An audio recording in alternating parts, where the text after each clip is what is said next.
What's up, friends? This is Jazz bringing you a sort of the promised video that I had, plus it's also a bonus what I got for Christmas. So yes, I got more stuff since, the last time. So, but first I'm unboxing the High King, the final, main book in the Chronicles of Prydain, so I could finally finish reading the series and I don't have to worry about waiting, for the next one. So I'm still on the third book. I will get there eventually. I'll find a groove of me reading, but I just wanted to have all the books there for I could go right to reading the next one. So, yeah, but you're wondering, well, this was already in the Christmas video. No, this isn't counting of the bonus part, but I did say you would get it unboxed, so I'm just doubling up the video. Now, guys, this has been a real surprise for me, and this is Dokapon Kingdom Connect. Yes, I finally got it. Now, guys, I never mentioned this before, obviously, so I finally got it. It's kind of a weird saying, but this was one of the few games that I wanted this year, but obviously I had priority over Disney Dreamlight Valley and Persona 4 Golden. But I actually had some extra money, and this was on sale. Yeah, normally almost 70 bucks. It was like $27 to $30. So I had just enough money to get it. And I just couldn't believe my luck. I mean, obviously the deal was that I had to wait until at least January because I got so much already, which is fair. But the sale for this ended on the 3rd, so my aunt said, okay, wait until January 1st, we'll get it, but then that's it till March, which I agreed to. That's buying things, until March, in a way. So, yeah, I'm hoping to play this with the Animated 64 at some point. The next thing I got, again, there is more, obviously, or would be a bonus, what I got for Christmas. I mean, yes, that is a lot, too. Even it being one thing, the price of it, but I got the book, Death and the Sisters of Mary Shelley Mystery. Now this, if you're thinking the name Mary Shelley is familiar, she's the creator of Frankenstein, author of Frankenstein. And this is a fictional book by Heather Redmond, depicting, her early years, her teen years, Mary Shelley. But in this case, she is Mary Goodwin, and it was in 1814, so this is pretty much a series, a mystery series, like her and her stepsister try to solve a murder that happened in their house alongside, the love interest of Mary Goodwin, or Mary Shelley, which is Shelley himself, her husband. So, Percy is his name. We'll just call him Percy because he has a middle name that I cannot pronounce. But Percy, Shelley, Mary, and Jane try to solve the mystery of this guy who died in Mary's house. And this is the first in the series. I did it right. I mean, I cannot admit how embarrassed I am about the last time that it was a couple books behind and I thought it was a standalone book. But this time I got it right, guys. I got it right. So, I am looking forward to reading this at some point. Now, if you wouldn't believe that there are more games, yes, now guys, you could argue, but what happened to the Not Till November? These things I got are completely free. I don't have any card involved, so those are okay, right? But I just can't buy or order anything else until March. Anyway, so it won't be one of those type of videos unless they're free things. Alright, so I have a list. A couple of the games on this list are going to be hard to show you anything, so I'll just include pictures for these. And a couple of the games here that I got are really, really good, apparently, for free games. I didn't get them on Steam, though. They were on a site of their own. And it's an official site, so it is safe. The first game is Acceptable Money. Now, guys, you probably know where I'm going if you guys know about the series. The Mandarin, it's hard to pronounce it, so I apologize.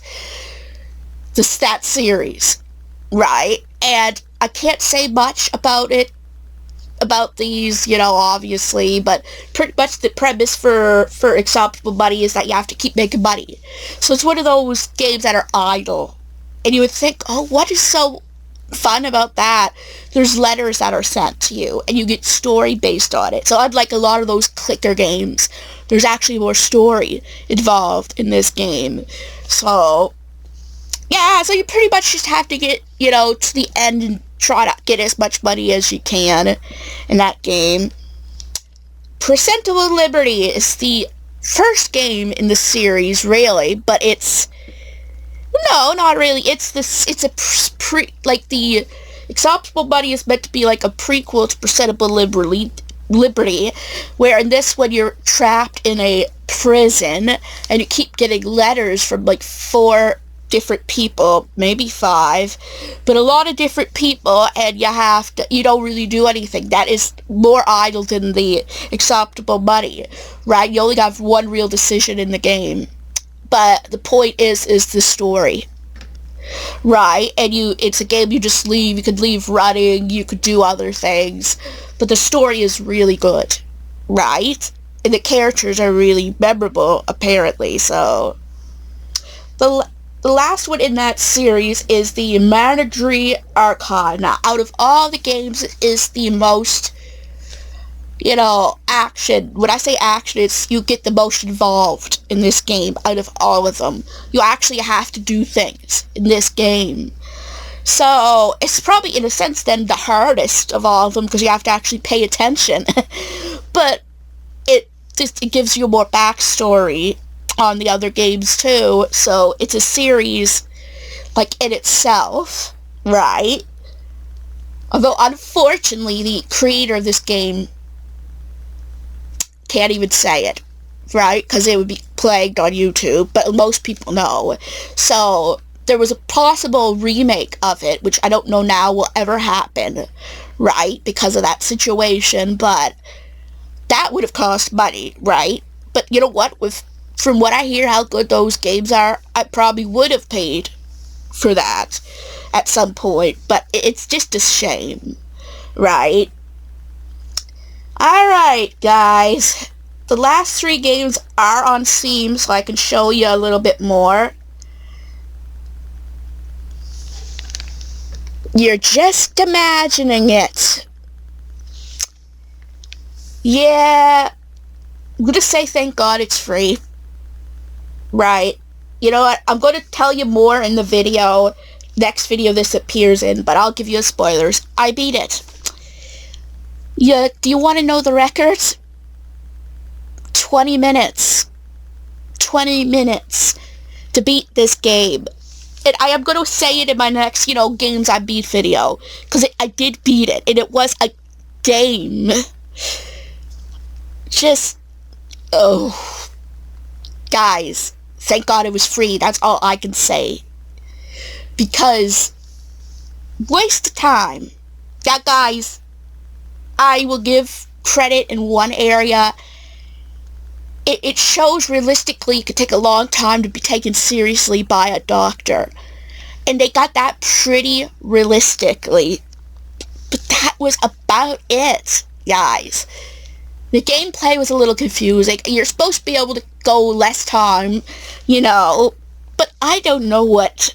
There's not enough walkthroughs or playthroughs to really give any idea if I've been playing it wrong, and that's why the game seemed worse to me.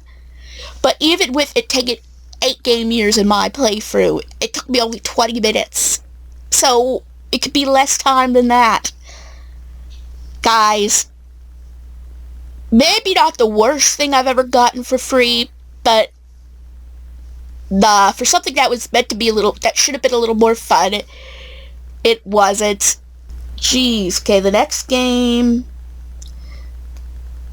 I got is Hollow Cure Save the Fans. Now, this game is, based on, you know, another Hollow Live. Like, you play as your favorite characters from that game, and I haven't played it yet, but I've heard some things about it. Yes, it's supposed to be a little bit hard, but it's free. And I could maybe enjoy it. You never know. Maybe I'll learn how to play it properly, but yeah, it'd be a fun little free game to try out. So yeah, there's not much I can say about this because I hadn't played long enough or even played it at all. So there's that there. And I believe the final thing I got, you know, in this video, I had mixed feelings about Tuna. In some ways, it isn't exactly bad per se, like the other one I mentioned. But Crusaders Kings 2, the free, not the DLC, but the free, you know, version of it. Guys, the problem I think for me with this game is it is so confusing. That is the problem. Where the other one I beat so quickly, this one, I guess I actually played some of this, tried to play some of this, and I'm watching, you know, playthroughs and Let's Plays on it. And I did come to the consensus that it is probably much better with the DLC you buy, and that's what it's meant to be. You're supposed to have more options with it. It is supposed to be a little more manageable with those DLCs, but without it, it's so confusing. Like, I honestly have no idea what I'm doing half the time, and just when I think I have an idea, something else completely throws it off, you know. So it's a game that's more fun to watch people play than it is to actually play it. And this is partially a Jazz thing, too. But it was free, so I can't, it's free, so I can't completely fault myself or that game on it. So maybe someday I'll understand it better and play it more there. So, I mean, the game is meant to be good. It has very positive reviews. A lot of people love this series and love this game itself. But it's a lot more fun, apparently, when all the DLC has been installed. You're not getting advertised those things, and that you know how to play it better, so. But for a game that I got for free, it has a lot there, right? And it's a high-priced game, a game that could be a high-priced game, you know, which was free. And I guess, again, you could argue the DLC takes out of it the free aspect. But really, that's only if you really want the DLC. I mean, it can be played without it. It's just a little more confusing. There's some options there. I mean, I don't think you need all the DLC to make it completely playable. There's a think particular DLC that adds features that make it your character more manageable, and that would have been the ideal thing to have installed. But for what it is, for a free game, I think it could still be worth more money, even on its own. It's just not a Jazz game. Since it's free, there's no regret getting it. It's there. And if I ever have the itch to try it again and learn more about everything, then maybe I can, right? So, guys, I did really well this year, honestly. Last year, this year, you know, Christmas in general, and I'm extremely grateful for everything I had. So, guys, if you enjoyed this unboxing plus mini bonus what I got for Christmas, give it a big thumbs up. And if you're new to this channel, like what you see, please subscribe. It helps this channel a lot. And don't forget to hit the bell notification so you know when new videos are coming out. And I'll see you guys in my next video.